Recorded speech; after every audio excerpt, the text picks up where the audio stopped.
ole share tu te in zawa in chi bai kala buk le cheu helai hi hian na chuan video kan lo soyanga video chung cha kada areng ta outdoor nge indoor nge na so kada kan na lo nya endon helai ni hian dartlang te takte hi oma ange be em ma thi chuang lo ma sengin kumin chu he athang mo em ma ka kata tang hianin hei helahan aron troi ta ka san ka sika aron troya ei at don troi thei to lo re ranga tu na hianin pura han pona ka son don ni in chunga ka si pakhat khi chu a troi hwa lo a na hi a chor thar reng boka pona outdoor ka da khimo chuwang chuan fidel hian indoor ai chuan outdoor i ni mulut tuk lo lai an nge in ka sha ni ka son don ni ru in chu son luai luai nge o ni plan dang te poka da ta na kha te poka da lian chu lian ve to renga ka du ang hian a thang chak lo tlat kumin chu kan son lamange a ron ria ya ya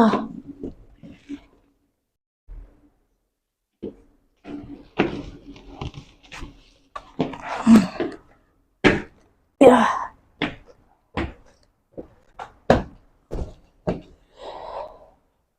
ya mo choi ve thi chuan pona son tun apo hanin rasul mek ta a hera hian kada na pakhat chu itani sos le so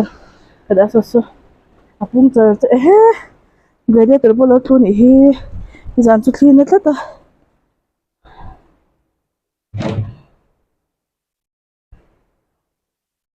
ya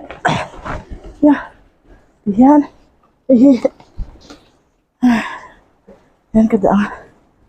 ai ka uile tuk hey lo tu pu na ngoại kha ka sin ya wa so me ka ni tu na han ma an om lo se ibak men om to lo to ron he jan ro ka don pio don ta a ya oh ya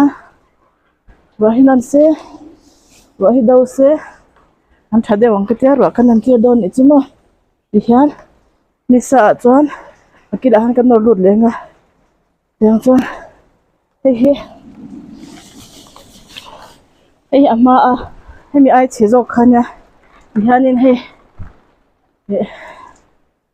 an ron thang renga ni chu ti khan mo hei yan zikhi chwa renga pona ka da jok he tu na po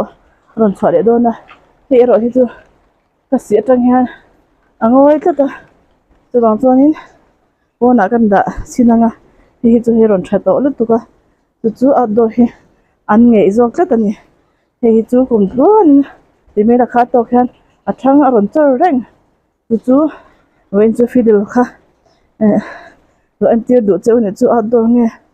indoor nge jok ti kha ke ma chuan outdoor nge hi chu an lo nge ya ma sengin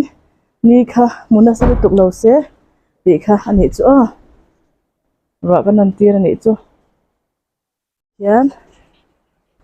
pona hian kan da ve ngat chinanga a chor nge chor lo kan lo en zela hei bul mut me ya